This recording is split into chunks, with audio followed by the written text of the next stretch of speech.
जय हिंद दोस्तों। तो जैसे आप सभी को पता है कि एसएससी स्टेनोग्राफर का जो एग्जाम था वो खत्म हो चुका है और काफी ज्यादा बच्चे हैं जो कि आंसर की का वेट कर रहे हैं। तो काफी ज्यादा रिसर्च करने के बाद हम आंसर की का जो वीडियो हम आपके सामने ला पाए हैं। हमें पता है कि हम इस वीडियो को थोड़ा लेट से ला रहे हैं, लेकिन हम जो भी आपको तथ्य बताएंगे, जो भी चीजें बताएंगे वो 100% एक्यूरेसी के साथ बताएंगे। और हमारा बस यही होता है हर एक वीडियो में कि हम आपको किसी भी चीज को, कोई भी वीडियो आपके सामने लाए तो हम आपको एग्जैक्ट एनालिसिस के साथ एक अच्छा डाटा बता सके जिसका सच होने का संभावना ज्यादा हो।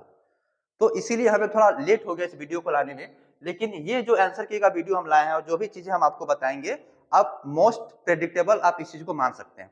ठीक है, तो हम आगे बात करें तो हमें बात क्या करना है। देखिए, जैसे आप पता है कि एसएससी स्टेनोग्राफर का जो एग्जाम है इस पर वेंडर चेंज हो चुका है। और वेंडर चेंज होने का मतलब क्या है कि इस बार एडिक्विटी जो आपका एग्जाम करा रही है। पिछली बार एग्जाम कौन कराया था? टीसीएस कराया था।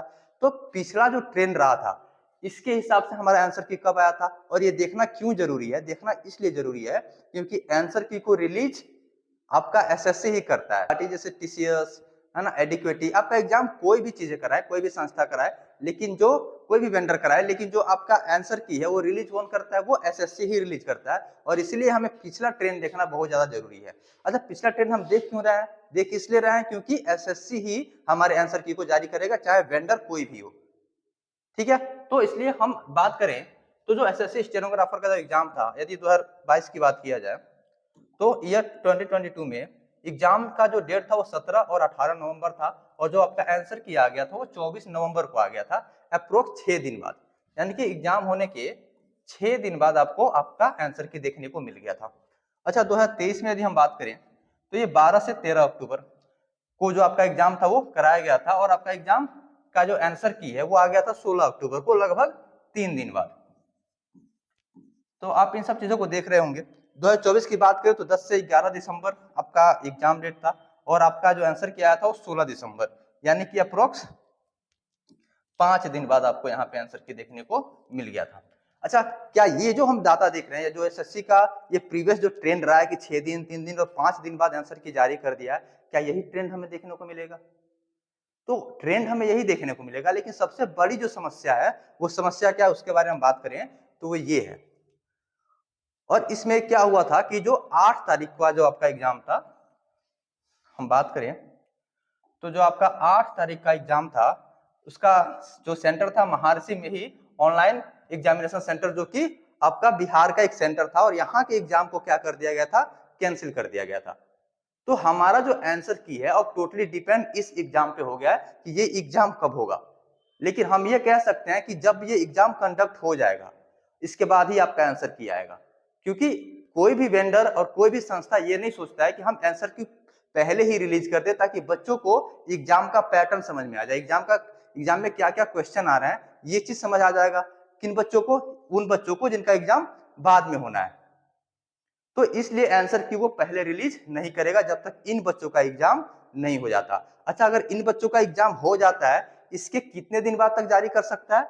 तो हम बात करें कि जैसे ही उन बच्चों का एग्जाम हो जाएगा, जो 8 तारीख के फर्स्ट शिफ्ट के जो बच्चे थे, उसके बाद यदि हम बात करें तो जो आपका एग्जाम डेट था वो 6 से 8 अगस्त था, ये सबको पता है। लेकिन ये 6 से 8 अगस्त ज्यादा मैटर नहीं करता आपके आंसर की डेट के लिए। आपके आंसर की डेट के लिए मैटर क्या करेगा? जो आपका एग्जाम रीशेड्यूल हुआ है, यानी जिन बच्चों का एग्जाम 8 तारीख को था फर्स्ट शिफ्ट में, उनका एग्जाम कैंसिल हो गया है। अब जब उनका एग्जाम हो जाएगा तो उनका एग्जाम हो जाने के लगभग 7 दिन के अंदर आपका जो है आंसर की आ जाएगा।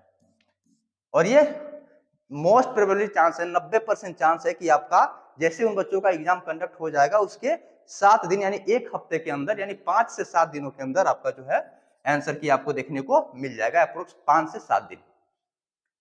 तो अच्छा, और बच्चे और भी ज्यादा भ्रमित हैं। भ्रमित इसलिए हैं कि वो ये सोच रहे हैं कि सिलेक्शन पोस्ट का एग्जाम हो गया और अभी तक उनका आंसर की आया नहीं। तो जब तक उनका आंसर की नहीं आ जाएगा तब तक हमारा आंसर की कैसे आएगा? तो ये अलग मैटर है। मैटर अलग क्यों है? क्योंकि जो सिलेक्शन पोस्ट का एग्जाम था, जो एग्जाम लगभग 55,000 अप्रोक्स बच्चे थे जिनका एग्जाम मतलब फेयर तरीके से नहीं हुआ था, और उनका एग्जाम 29 अगस्त को कंडक्ट कराया गया।